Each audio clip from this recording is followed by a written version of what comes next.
It's another day, the sun is shining. Got to know what's going on around you. Wake up, it's the time to motivate your mind. Come with me, let's make this moment brighter. Wake up with the Bahamas at sunrise. Come on and wake up with the Bahamas at sunrise. Wake up with the Bahamas at sunrise. Wake up with the Bahamas at sunrise. Hey.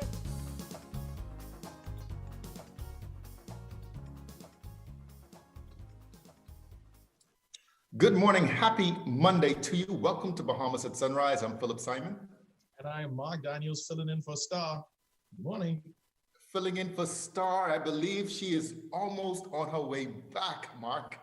Yes, she is. She's right around the corner. This time next week, she'll be back for all of our wonderful viewers. I know she's been missing you guys, and you guys have been missing her. So we're excited to have her coming back to the show. Yeah. Hey, that doesn't mean that you're going to be going anywhere, right? You're going to be, lurking about in some parking lot ready at a moment's notice. You know my style. I'm always ready to go. You just flicker the lights 3 times and I come in through the back door. We need to get you one of those signals, like the bad signal. You call it the Mark, the MD. There you go. Put push in there. Well, listen, Star, we miss you. Looking forward to having you back real soon. She's been living her best life, her and Carlos those. Cairo, can you believe that Cairo has celebrated her 3rd birthday this past weekend? Amazing. Yes, congratulations, Cairo, on your 3rd trip around the sun. I wish you nothing but prosperity and blessings in your future, you and your family and your new little brother. Yeah, no doubt about it. I see Gita didn't put that. Oh, there it is, the picture of Cairo. Listen, Mark, that was going to be a big conversation for me and the producer after the show. But listen, happy birthday, Cairo. I'm not a singer, but certainly, 3 is a really good number, Mark. How old are your kids? 4 and 6. So, all right, I know exactly where they're at. It's exciting times in their household, I'm sure. Oh man! So it was another busy weekend. I think the sporting world is up on its heels. The Cowboys lost again. The Lakers are into the final. Miami is also back into the final. It's going to be an interesting times there. The last time LeBron, well, no, he did win a championship in Cleveland as well. Anyway, it's going to be interesting. Yeah, it'll be a trip down memory lane for all the sports fans watching LeBron play his former team. So that's always exciting. Yeah. Had a lot of LeBron haters out there. I don't know why, but we'll see. So listen, we've got another great show lined up today. We're going to be checking in with the Royal Bahamas Police Force to find out exactly what's going on out there on our streets. We've got an interview with the Minister of Education, Honorable Jeffrey Lloyd. Of course, schools will be opening also up again next week on the 5th. And Dr. Thomas is back, Carlos Thomas, to discuss school safety. We had a little bit of some technical challenges on Friday past, but he's here and he'll share that information with us this morning, Mark. Thank you, Phil. That sounds awesome. We'll also have a talk with Urka today about an upcoming webinar, ICT Basics for Seniors, and that'll be happening on Thursday. And Doctors Hospital is back for another installment of their Surviving COVID, Controlling Your Risk Factors series. Now, back to this IRCA webinar. We want to urge seniors to check out IRCA's ICT Basics for Seniors. And this is a webinar happening this Thursday, October 1st at 11 a.m. And this is being put on to discuss things like accessing online banking, online government services, telehealth, social media applications, and more. And if you need help navigating life in this digital world, you don't want to miss this event. So you can register at tclevents.com. All right. Now, we're going to take our first look at weather with Brother Godfrey. It seems a little dry outside, so you guys are good today. Godfrey?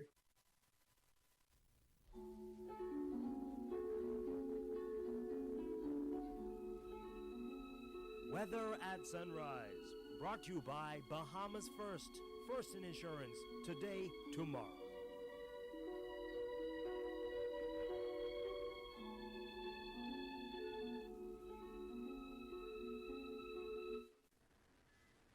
Thank you, Mark, and good morning, Bahamas. In your first look at weather sunrise, weak high pressure across the islands will continue to support light to moderate winds. some troughing still across the extreme northwest Bahamas, Glen, Bahamas, Bimini, and that can produce some pockets of unsettled weather across the islands also today. Today, a mix of sun and clouds with a few showers or possible thunderstorms, mainly across the extreme northwest Bahamas. High temperature is 91, the heat index 102. Tonight, partly cloudy and warm with a few showers, possible thunderstorm, low temperature going down to 78 degrees Fahrenheit. Some region highs and lows across the Caribbean, Barbados 84 and 79. In Jamaica, 83 and 72. In Trinidad, 85 and 77. And the Turks and Caicos Islands, 90 and 78. Across North America, Atlanta, 80 and 66. In Raleigh, 81 and 66. In Miami, 88 and 78. Dallas, Texas, 86 and 70. And Toronto, Canada, 66 and 56. Friday weather outlook. High pressure continues to be the dominant feature. Partly sunny skies. Shadows of afternoon showers and possible thunderstorms. We're watching another frontal boundary to move near the extreme northwest Bahamas sometime on Thursday, and that will keep the cloudiness over the hours on Thursday, Friday into Saturday. Temperature daytime will be around the 90-degree mark, at nighttime in the upper 70s. That puts her up in your first look at weather sunrise. I'm glad to go inside. Back to you, Mark.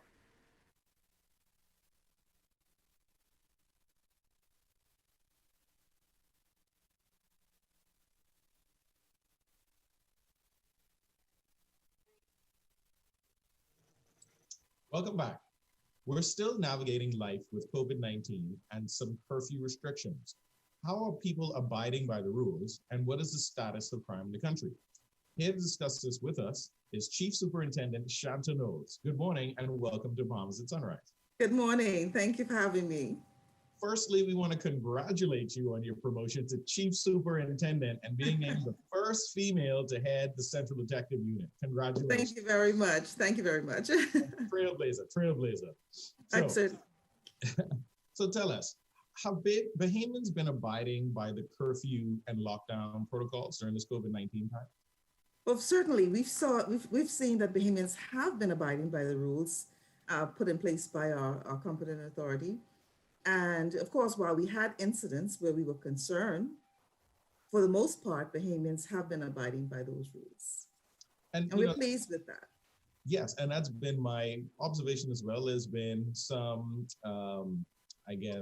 persons that have not adhered to it. For the most part, we're law-abiding citizens.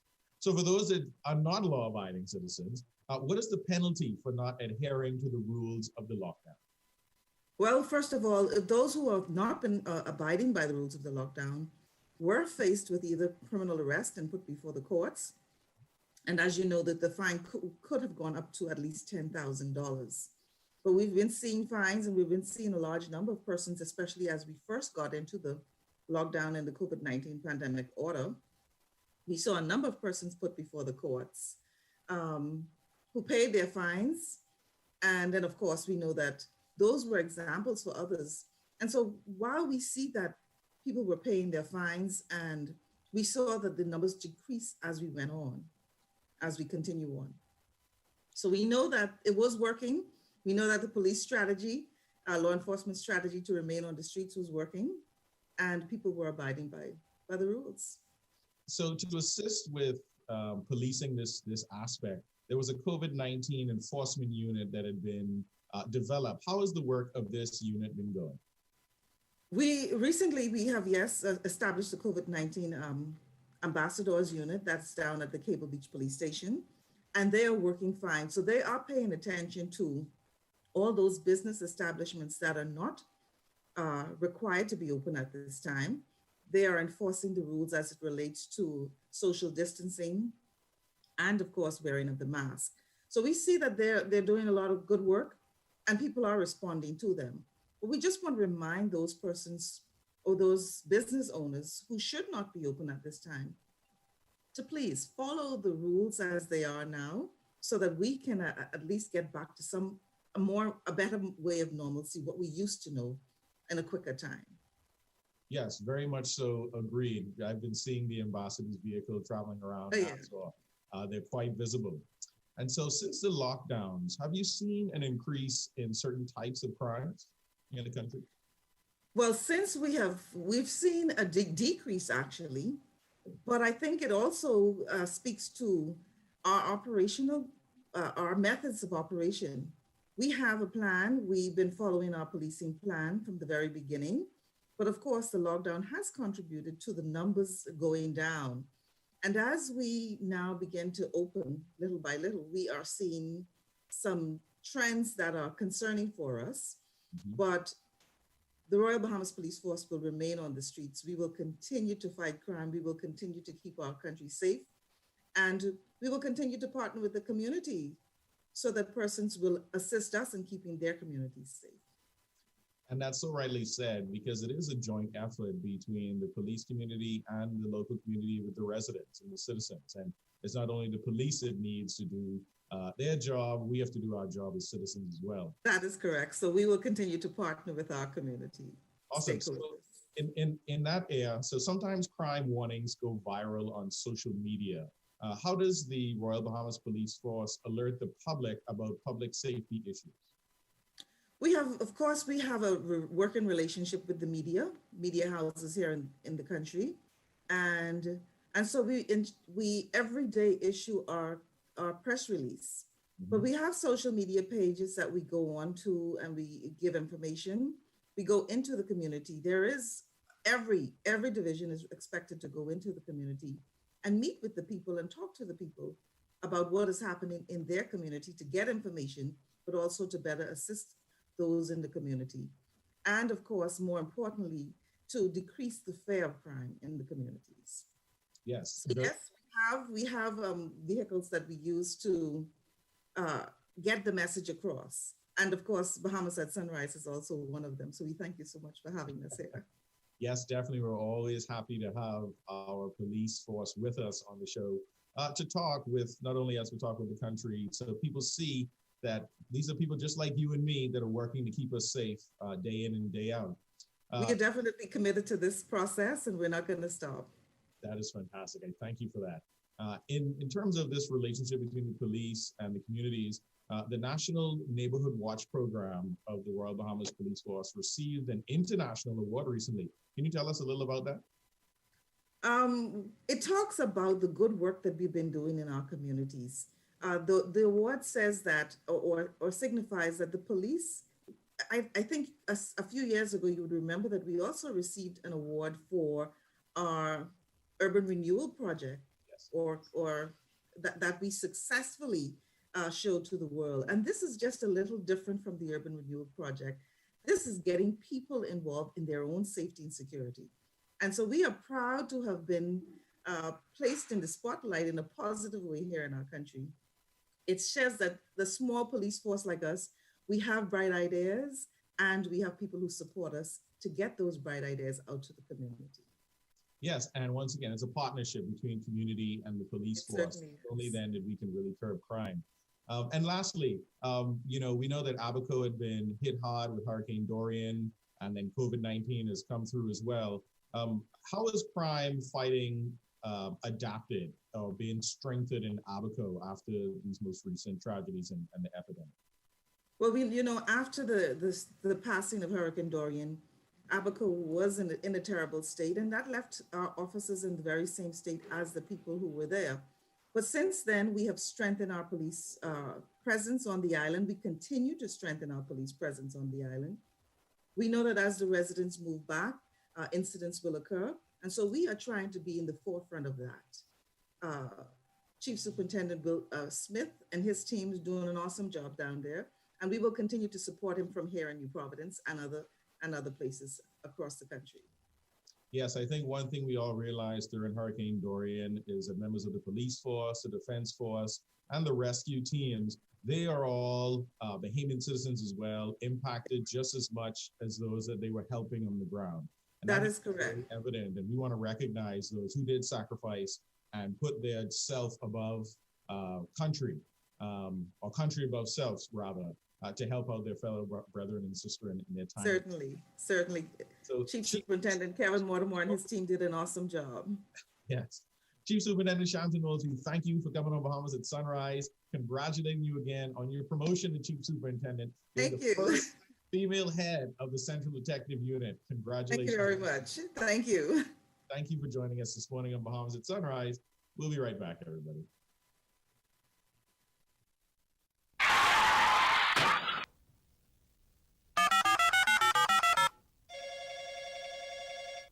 Good afternoon. First response. How can I help you? I've been in an accident on West Bay Street. Can you send someone to help? Yes, ma'am. A first response team will be there in 15 minutes. Are you hurt? No, I'm fine, but a bit upset. We're glad you're not hurt. Please, try to relax. Our team will take care of everything as soon as they arrive. First Response provides immediate on-site service and support from the scene of an accident through the claims and repair process. And it's free to all Bahamas First insured drivers in New Providence, every day for any type of accident. If you drive and want first response on your side, call 32-FIRST or visit bahamasfirst.com for the name of an authorized Bahamas First agent. First response can't prevent an accident from happening, But it can certainly ease your mind when it happens.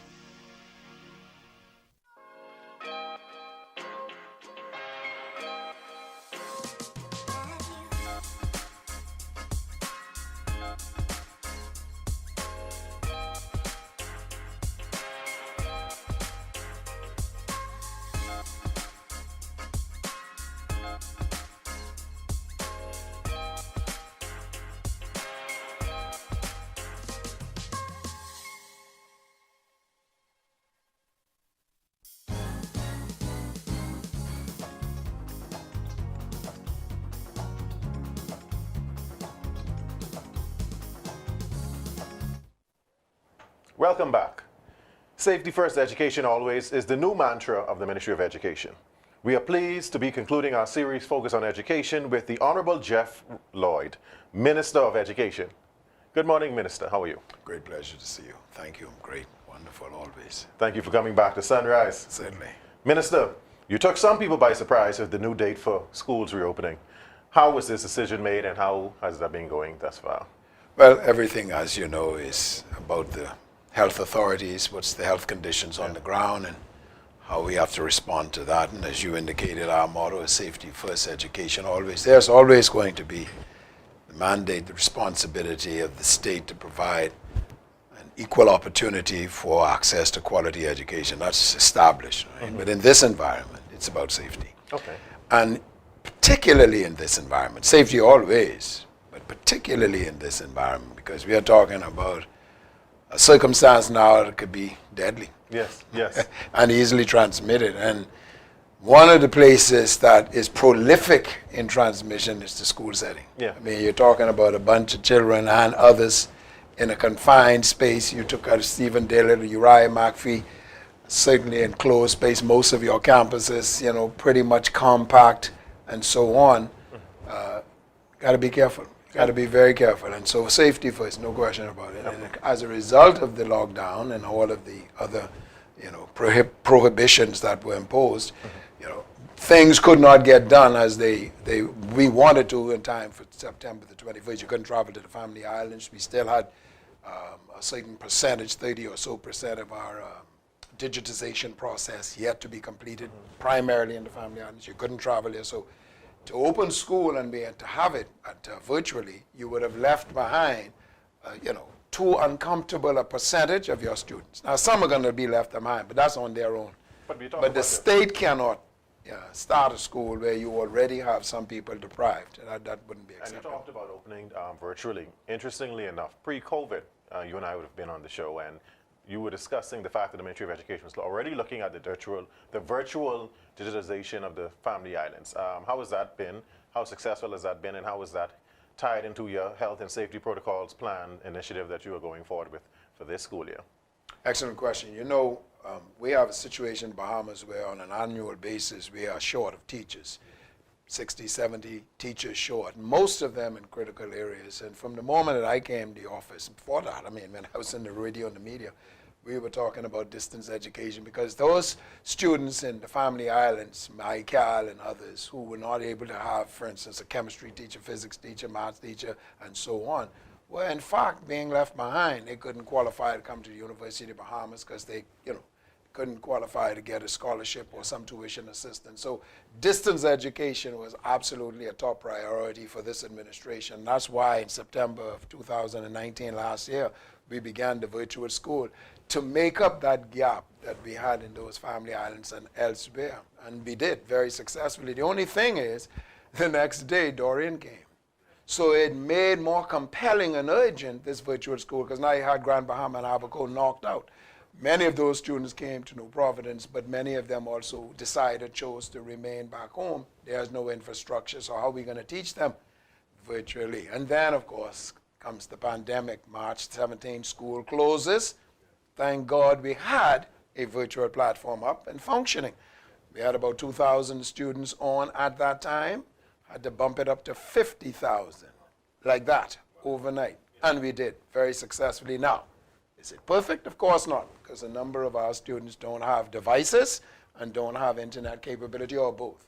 So that's a gap we are now filling with a partnership with Alive. We're going to make sure those students who do not have devices, meaning those in the socioeconomic profile you consider underprivileged or poor or something, those are going to have devices, and they're going to have internet capability. We're definitely going to take care of those. That's 5,000 or 6,000. And I'm sure there will be a few others who will, for circumstances, say, hey, we need the state's intervention. We are going to certainly try to assist those. That's why we have right now a donation campaign going on. And many, many, many people have come forward, have offered to donate, and we are going to find the metrics by which we can assist those who desperately need. But we say to parents, you need a device. Instead of buying books and other materials that you ordinarily would for the preparation of school, no, a device. You need a device because the school is virtual. And not only the public, but the private school are all virtual. Because what's the number one goal? Reduce the transmission of the virus. Okay? And we can't have school unless we can safely do that. Understood. And you talk about the virtual devices. How have the teachers received this new norm? Oh, beautifully. And of course, it's new. I'm happy you say that. Beautifully. But it's a learning and adjusting process. There is a reality now called the virtual, and you've got to adapt to it. So we've had many, many, many, many training courses, and continuing with the training, and the teachers are being trained, educators, all of them being trained properly. Now, one of the things that has not been discussed frequently is the fact that there were some students who were coming to school, and at the school environment, that may have been the only meal they had every day. Have we factored this in, and is there an approach to try to assist these kids who are not in class, but that one meal a day may have sustained them throughout the course of the day?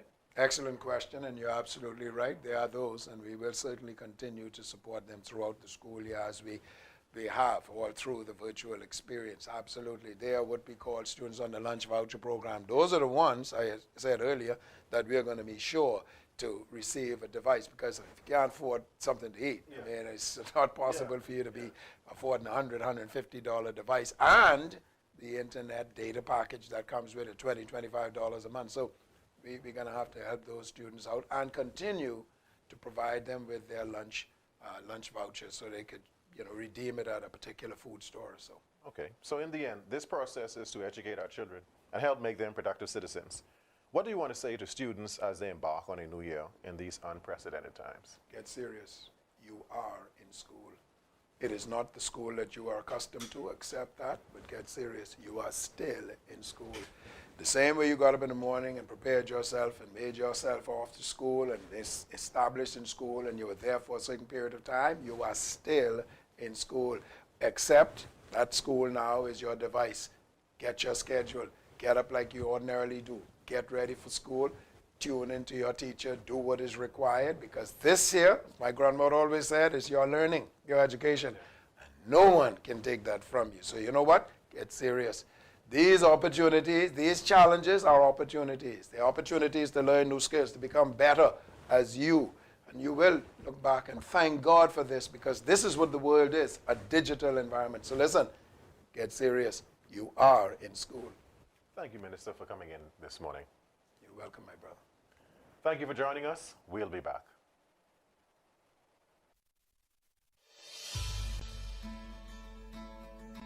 Each hurricane season brings unpredictable conditions. We don't know what to expect or how it will impact us. But what we do know is as a team, as a community. We're stronger together. And there's no weather system that we'll allow to break us. We may be down for a while, but definitely not out. Just like you, know that we are prepared to weather this storm season. It's what we do. We know that you count on us to power every moment of every day. And that is why, when there is an outage, we respond quickly, safely, to troubleshoot and restore the power to all of our customers. So as we're prepared to take care of you this storm season, ensure that you, your families, and your homes are prepared.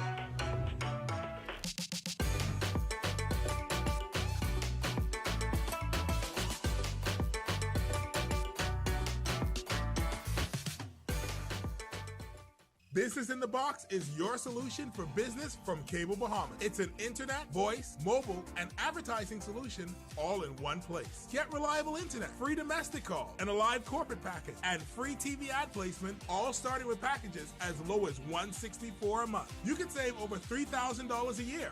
Just call 601-8911. That's 601-8911. And ask for Business in a Box from Cable Bahamas Business Solutions. Terms and conditions apply.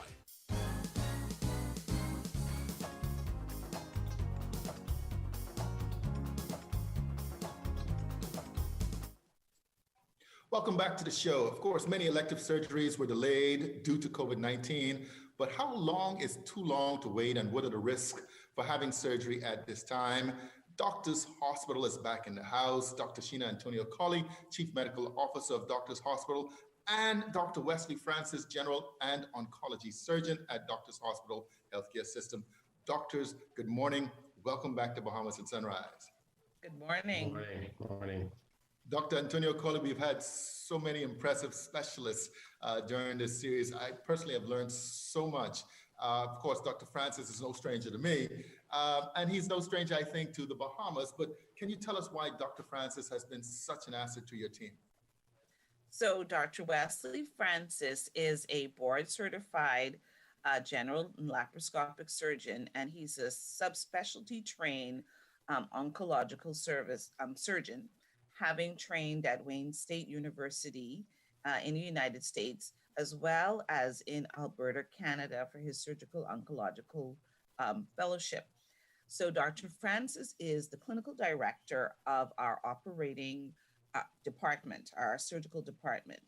And he has been very integral during this COVID time in terms of policy creation, because he's also a healthcare policy expert, as well as helping us to mitigate against whatever it is that we needed to do to protect our surgical patients.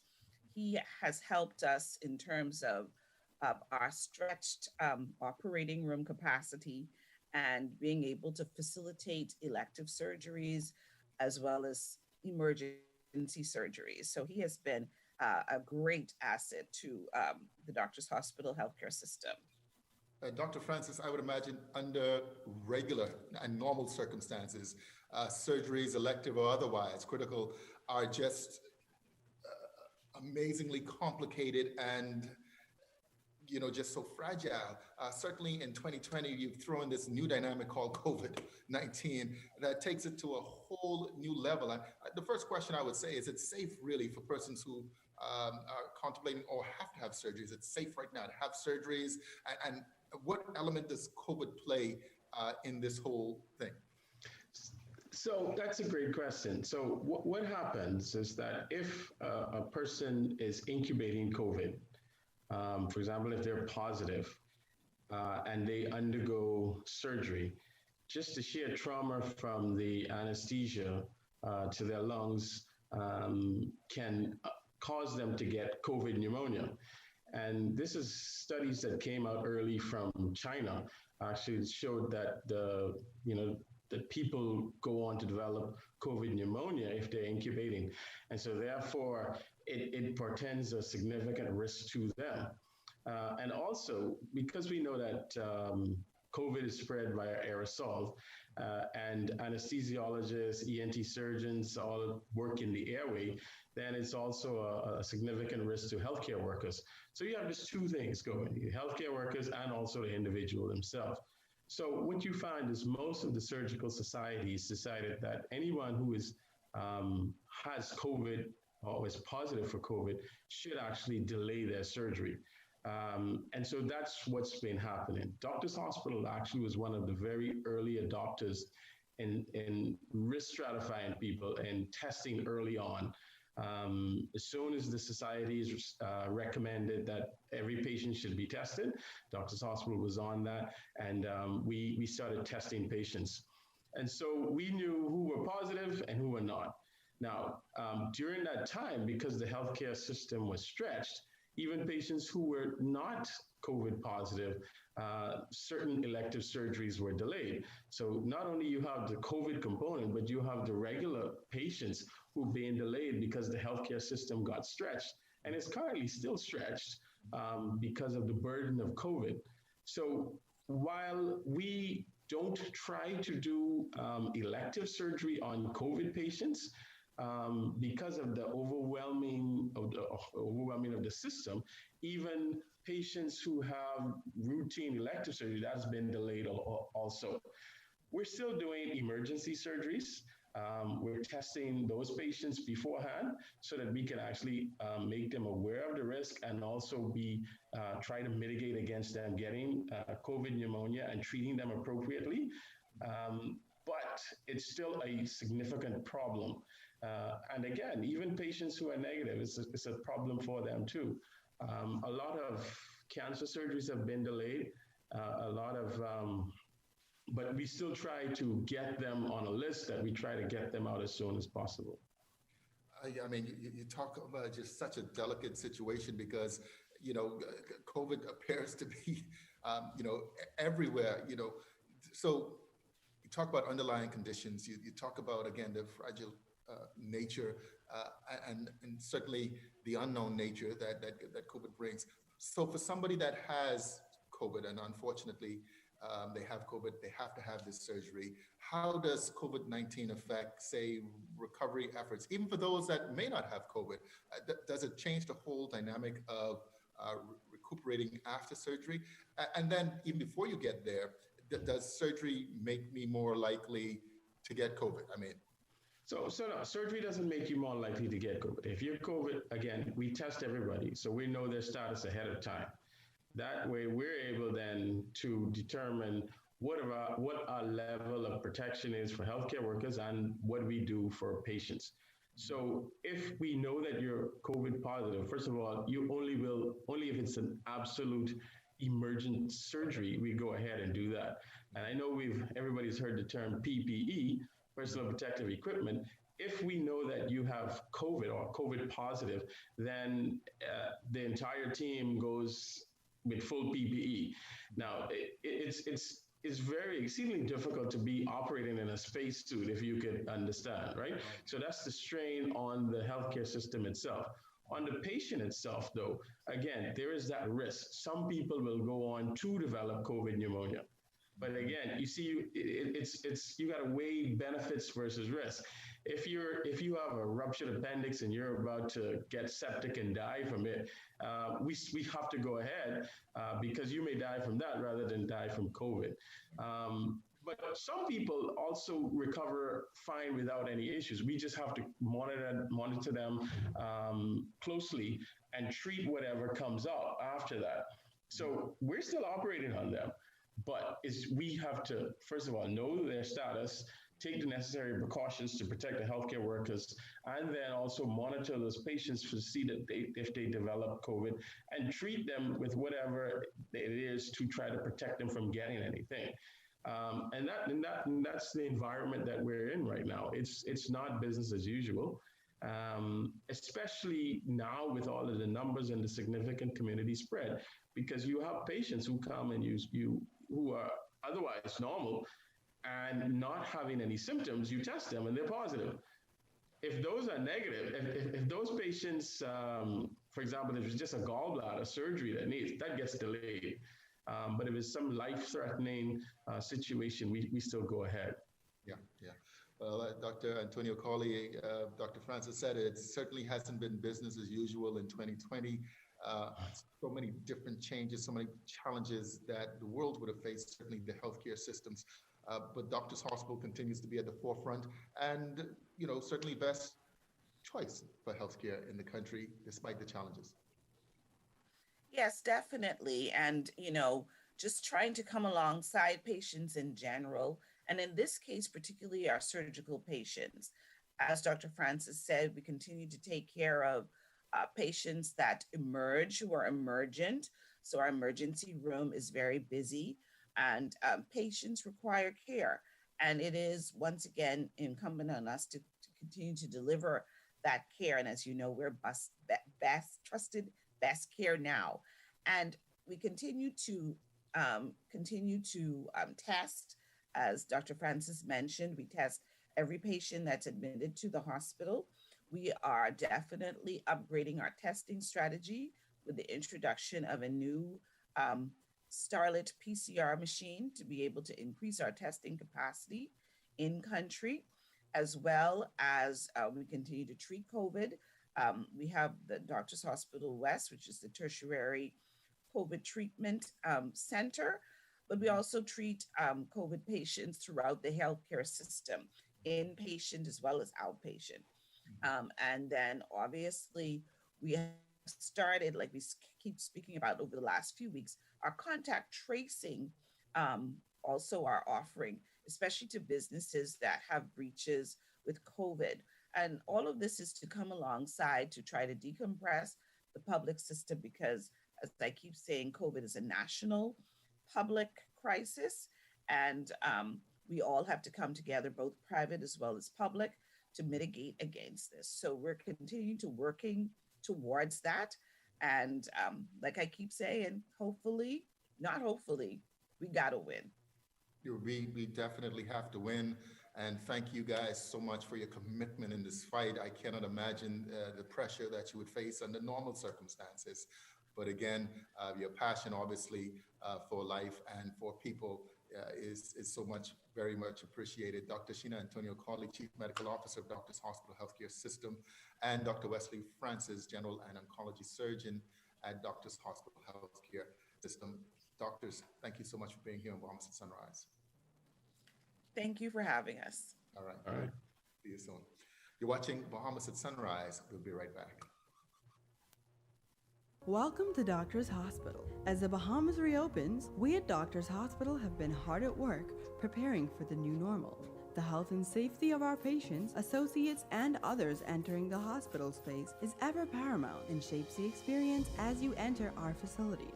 All persons entering the hospital will be COVID screened, which includes a temperature check and a few short questions. There's also mandatory hand and shoe washing stations upon entry. Masks are required and can be provided if necessary. To further limit contact, Doctors Hospital has launched a concierge service that allows for pre-registration, a hospital itinerary, in-car waiting, and a navigator to guide you through your visit. Our pharmacy is now offering curbside pickup and delivery services for prescriptions as well. Social distancing markers are placed around the facility, and scheduling for imaging, including CAT scans, mammograms, and 3T MRIs. Laboratory, including our new same-day COVID-19 PCR testing, rehabilitation, and other services, has also been adjusted. Doctors Hospital is here to serve you with the same quality and care that you've come to expect, even as we enter a new normal. Now, more than ever, Doctors Hospital continues to be trusted and best care now. Isn't your health worth it?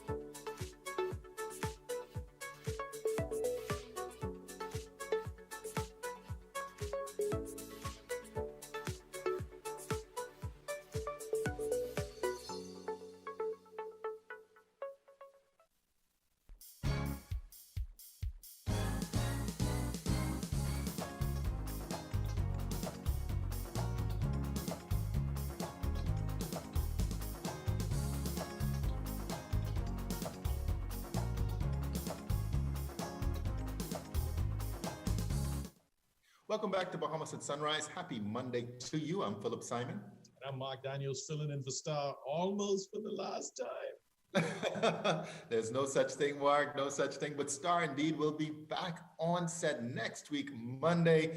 Looking forward to having my partner back. Well, I was about to say in studio, but Zoom. Listen, wherever it is, we're going to make it happen. Mark, good show, good show.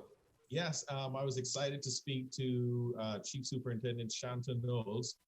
Once again, who's the first female head of the Central Detective Unit. So congratulations again to her promotion and new appointment. That's always a good thing. Always a good thing. No doubt. Around the world. Just, talking to the doctors of Doctors Hospital healthcare system, sometimes you can just feel, it's just the weight and the pressure of, not just their profession on a regular basis, but certainly within this COVID environment. And we have to kind of tip our hats to them. Yeah, and we have to look out for them. Doctors, they burn out. It's already a high pressure job, high pressure situation. And with COVID now, it's only added to the complexity. So we tip our hats to you. We're here for you. If you need a hug, you need a drink, you need just to sit down and talk, you come look for me and Phil. Yeah, no doubt about it. Love your doctor. Listen, in the second half of the show, Dr. Thomas is also back to discuss health and safety concerns as it relates to students who have been returning to school. We've heard some reports of some students, having COVID. It's a serious thing, a serious conversation. Yes, it is. And we'll also be talking with Urka about an upcoming webinar, ICT Basics for Seniors, happening this Thursday. As you know, going to this digital platform has not been easy for a lot of folks. So this webinar is helping to try to ease that transition into the technology needed to educate our children safely. But first, let's take a second look at weather. I guess I should say, but second. Let's take a look at weather again with Godfrey Burnside.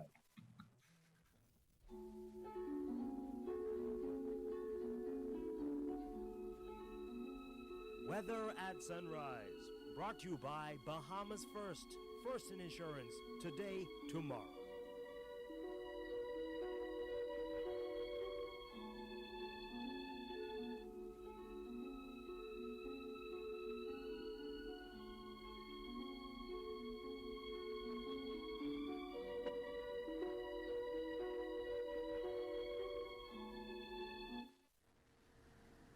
Thank you, Mark, and good morning, Bahamas. In your second look at weather sunrise, we've only the tropics, and in the tropic this morning, a broad area of low pressure could form over the western Caribbean Sea in a few days. Slow development possible later this week. This system has a 20% chance of development over the next 5 days. Elsewhere, tropical storm formation not expected during the next 5 days. On local scene, the high pressure will continue to support light winds across the island, with some troughing in the extreme northwest Bahamas, Grand Bahama, Bimini, and that could produce some pockets of unsettled weather.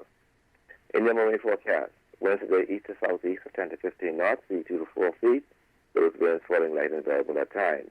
On Tuesday, those winds become southeast to south at 10 to 15 knots, sea 2 to 4 feet over the northwest Bahamas, those winds falling light and variable at times. Continuing east to southeast at 10 to 15 knots, sea 2 to 4 feet over the central and southeastern islands, again falling light and variable at times.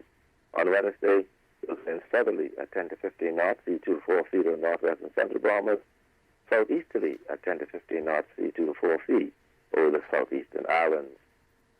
Your tides. You currently have a high tide of having 6:12 this morning. Next low tide will be at 20 minutes past midday. High again this evening at 6:35.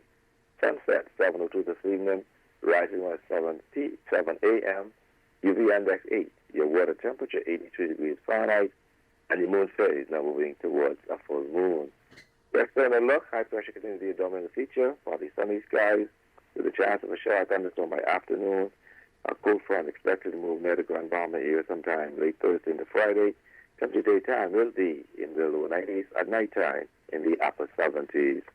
That's Mr. Up in your fellow, good brother. Sunrise. I'm Dr. Burnside. Back to you, Phil.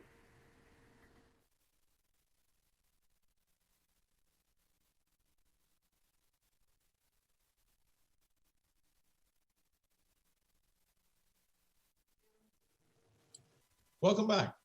The Utilities Regulation and Competition Authority, IRCA, is hosting a webinar on Thursday called Information Communications Technology Basics for Seniors.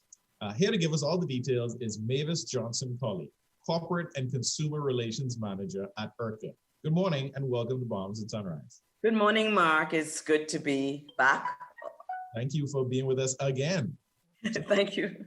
First question is the name of your webinar is Information Communications Technology Basics for Seniors. Now, what's the definition of seniors?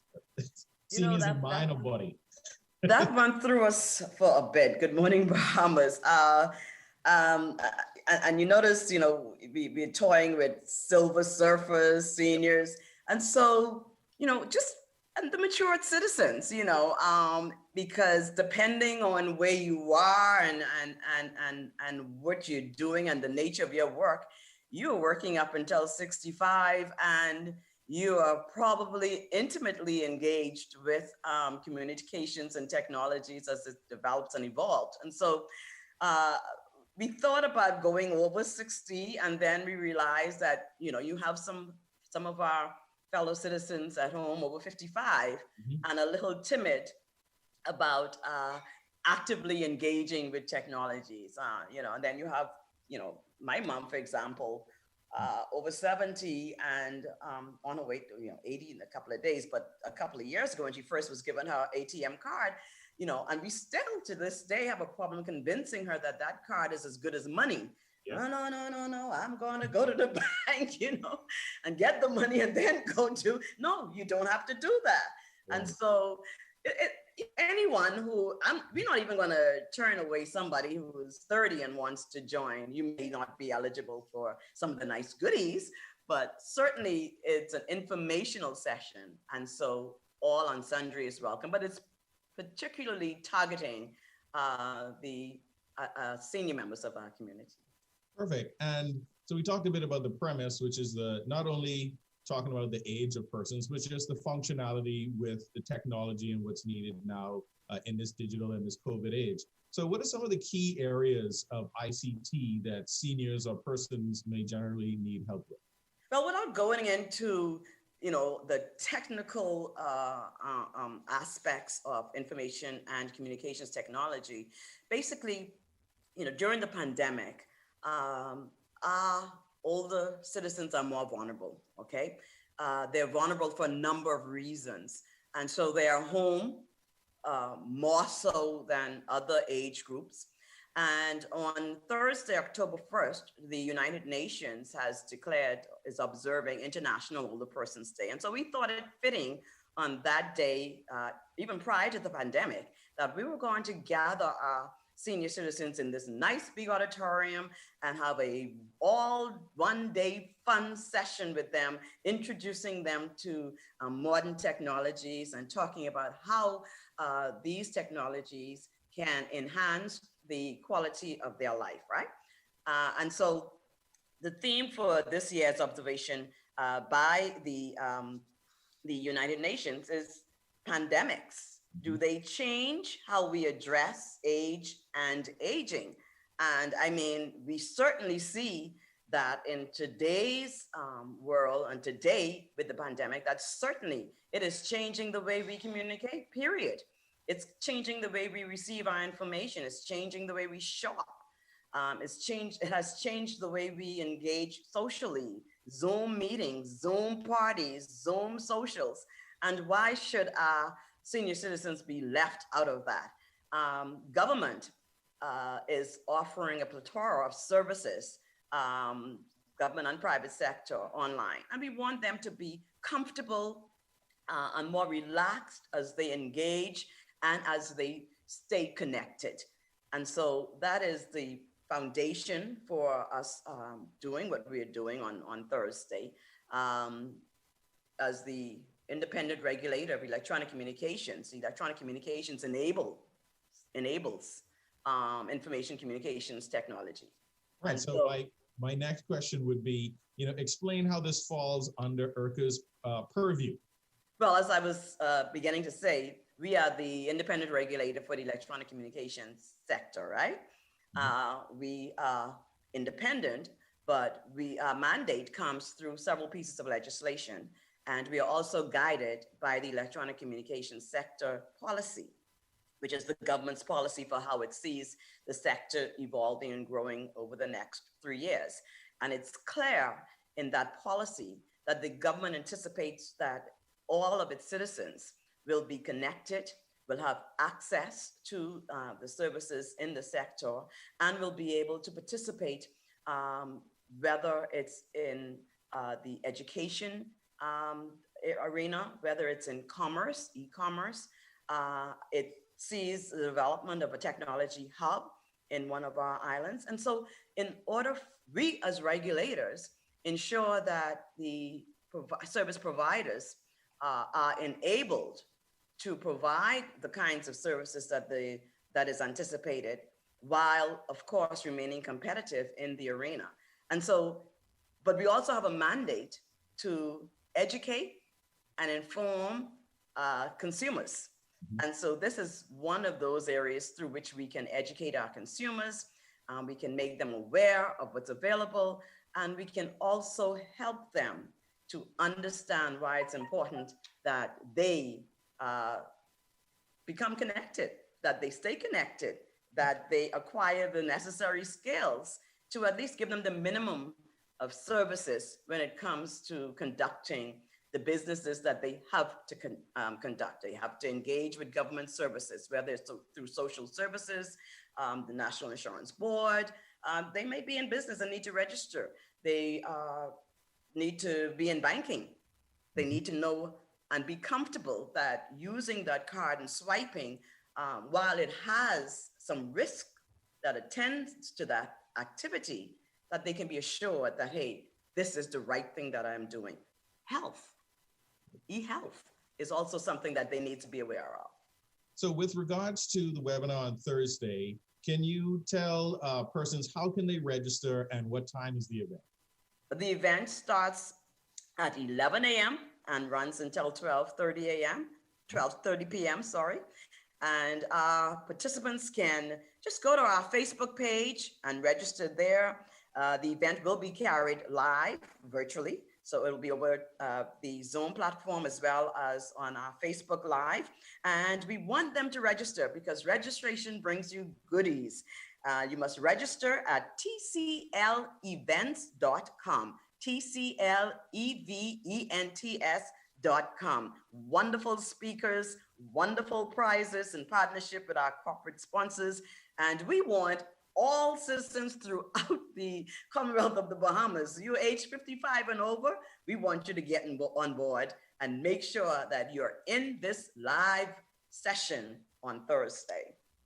Perfect. Ms. Mavis Johnson-Colley, thank you for joining us this morning again on Bahamas at Sunrise, Corporate and Consumer Relations Manager at IRCA. This Thursday, Information Communications Technology Basics for Seniors. And that's not only seniors in body, that's seniors in mind as well, and those who don't want to admit that they might need a little help. So look out for it this Thursday at tclevents.com. Thank you, Mrs. Johnson-Colley, for joining us this morning again. You're welcome. Thank you. We see you then on Thursday. Thank you very much. Thank you for joining us on Bahamas at Sunrise. We'll be right back. The COVID-19 pandemic demands the most modern techniques and highest standards of sanitizing to ensure the safety of schools, businesses, churches, and the ones we love. Treeline Divine Professional Sanitizers offers state-of-the-art electrostatic technology, providing maximum efficiency and coverage to protect your environment and preserve your health against mold and 99% of bacteria and viruses, including COVID-19. With pricing to match your budget and standards to meet your highest expectations, we invite you to contact us for a free analysis of your weekly, monthly, or single-use needs. COVID-19's impact is strong, but our commitment to restoring your safety is even stronger. Treeline Divine Sanitizing. Spread confidence.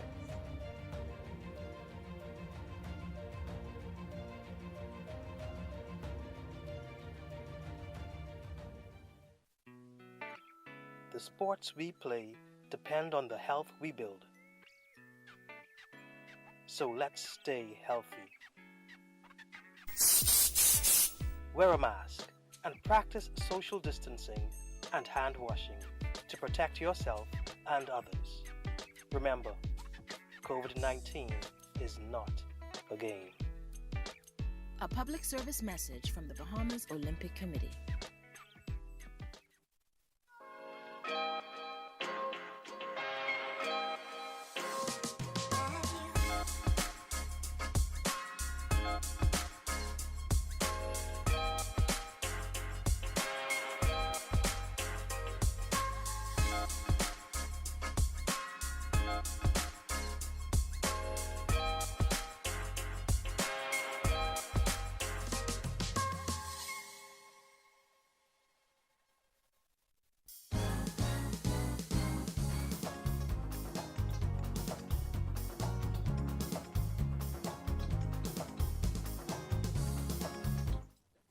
Welcome back to Bahamas at Sunrise. Again, always a privilege and pleasure to have Dr. Carlos Thomas, pediatrician, pediatric associates on the show. Of course, we're talking children, we're talking safety, we're talking COVID, so many things happening. Doc, students for the most part, straight across the Commonwealth, will either be back in school in person, but obviously, certainly online over the next week or so. Firstly, for schools that are opening in person, is it now safe? I mean, you know, do we have a thumbs up, do you think, to kind of get back in the social environment? Good morning. It's lovely to be back on the show. The first thing is in-person learning is ideal for children. So it's been clearly shown that the success rate is higher when you're in person. In addition to the academics, of course, there's the social and emotional skills which you learn at school. In some cases, children need school for safety, security, internet connection, for example, meals in some cases. So we have to be prepared to go back to school, providing that the environment is safe. So it's our responsibility as a community. The government has a responsibility in Ministry of Education to make sure the environment is safe as much as possible. Well, when you say environment is safe, what can schools and teachers and administrators do to kind of foster a safe environment for children who are returning? Great question. So to start off with, the schools have to be properly disinfected and continually disinfected throughout the day between classes. That's one. The school is a great opportunity to reinforce the importance of the safety protocols. So teachers have to continually wash their hands frequently and properly, 20 seconds or more with soap and water. As far as possible, encourage physical distancing. The ideal scenario is desks and tables and chairs 6 feet apart. It may not be realistic in our environment, so we may have to settle for 3 to 6 feet apart. As far as possible, try to minimize the number of students in classes. We also encourage that where possible, the teacher should move to the students as opposed to the students moving masks between classes. So these are some of the things you can do to encourage. Of course, the wearing of masks at all times is very important as well. You go through all of these procedures. Early on during the pandemic, it was thought that this was just for adults. I mean, that only adults would become infected, and young persons, in their 20s and 30s were less likely. But now, I mean, obviously, this is something that the youngest of children can also catch. You're absolutely correct. This is called the novel coronavirus pandemic because it's new to us. We're learning as we go along. We know more now than we did a few months ago. And so, like you rightly said, initially it was thought to be primarily an illness that affects adults. We now know that children also get infected, albeit at a lower rate. Initially, we thought it was 2% or less. we're now seeing numbers like percent of the cases are children. Fortunately, it appears that children generally tend to get less sick. But when they do become ill, they oftentimes need to be in intensive cares. And we have had a few deaths in children. Not very common. Most of the deaths, the majority are in adults. You know, we talked about this last time as well, but certainly it's worth repeating when it comes to the conversation relative to COVID vaccines. Again, if you don't mind just sharing your views on administering this vaccine, we may be, I don't know, maybe a year away. Of course, other people are saying it might be next month, but, you know, regardless of when it happens, what is your opinion and advice on COVID vaccinations? Let me take this opportunity to speak about vaccines in general, because I'm a strong proponent of vaccines in children. It's essential that children get all their vaccines. And as we prepare to go back to school, we have to make sure students are going to see their doctors, going to the clinics to have their physical examinations done to make sure they're healthy and they're up to date. We're approaching the flu season. That's another very important vaccine to consider in children 6 months and older and adults, because certainly you would not want to intersect COVID and influenza. To answer your question specifically, vaccines generally go through a very stringent, robust process before it comes to market. There are many folks, including myself, who are concerned about the speed at which they're fast forwarding the vaccines. And so even though I'm a strong proponent of vaccines, when this vaccine comes into place, becomes available, there are certain things that I think are important. One, we have to look at the studies that were done to make sure they were done in the animal studies first, to ensure that they're safe and effective, because vaccines have to pass both of those two tests. They have to be safe, meaning do no harm, and they have to be effective, meaning do what they say they'll do. And of course, we have to make sure the vaccine source is from a place where other countries, first world countries, are also getting theirs. So I'd be very concerned about a vaccine that's being promoted for the use in the Caribbean, in the Bahamas, which is not being widely used in, say, North America and Europe. If the vaccine is safe and effective, then absolutely yes. All right. You know, definitely your focus is obviously on children, but then there's also the parents, right? This has been, I don't want to say parents are preparing. Well, they are preparing for a new normal. What advice would you give for parents, particularly during this time? You're getting back to school, whether it's online or in person. It could be a very stressful time. What advice do you give overall to parents of children, and certainly keeping them safe and also reducing the stress levels? One of the things that happens as the pandemic continues is sometimes we get a bit not immune. We become so tired and fatigued with all the recommendations. So the home offers another opportunity for parents to continually reinforce the importance of hand washing, social distancing, wearing a mask, and so on when you go out. That's one. Two, if parents are having stressful time, you can imagine children. They're worried about what they hear in the media. So one of my recommendations is to limit the amount of TV exposure they have with regard to the news, to the bad news. If you're a child and you hear of people dying all over the world, you're concerned about your parents' safety, your safety, and that can cause undue stress on the children. So that's one thing. This is a good opportunity for parents to spend more time with their children.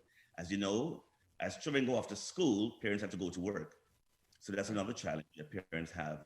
And for online learning, there are some things that make it more challenging. For example, the child needs to have a tablet or a computer. They have to have internet access.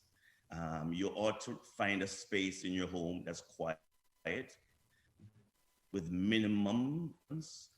You want to make sure your child is focusing, monitor what your child does on the screen. So those are some of the things we can do to encourage children. Let them know it's going to be all right, that mom and dad will take care of things. Yeah, listen, thank you so much, as always. Sage advice, Dr. Thomas. It's always my pleasure. Thank you. Right. Great. See you very soon. Dr. Carlos Thomas, pediatrician, Pediatric Associates. You're watching Bahamas at Sunrise. We'll be right back. Business in the Box is your solution for business from Cable Bahamas. It's an internet, voice, mobile, and advertising solution all in one place. Get reliable internet, free domestic call, and a live corporate package, and free TV ad placement, all starting with packages as low as $164 a month. You can save over $3,000 a year. Just call 601-8911. That's 601-8911. and ask for Business in a Box from Cable Bahamas Business Solution. Terms and conditions apply. One thing, two things, blue thing, old things, things that are small, things that are grand, things that fit just right, and in the palm of your hand. Fox Hill Nursery, a large selection of garden supplies. If you can see it in your mind, you can find it at Fox Hill Nursery.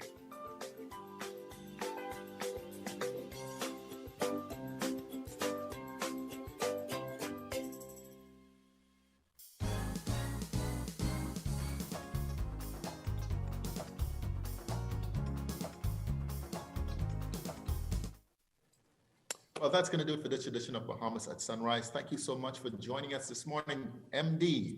Hey, thank you for having us here. And just a reminder to all our seniors, we have this webinar on Thursday, ICT, right? We're going to have a number of good talks on government services, e-health, banking services, social media platforms. So be sure to check it out. Register at tclevents.com. All right, listen, and you guys continue to be safe. The numbers are still there, man. They're still rising, so it means we can't put our guards down. The protocols are simple: wear masks, be socially distant, wash your hands, and certainly you can reduce the possibility of spread. And eat your fruits and vegetables and drink your bush tea. That's right, got to be strong. See you guys soon, Friday. Bye. Have a great week.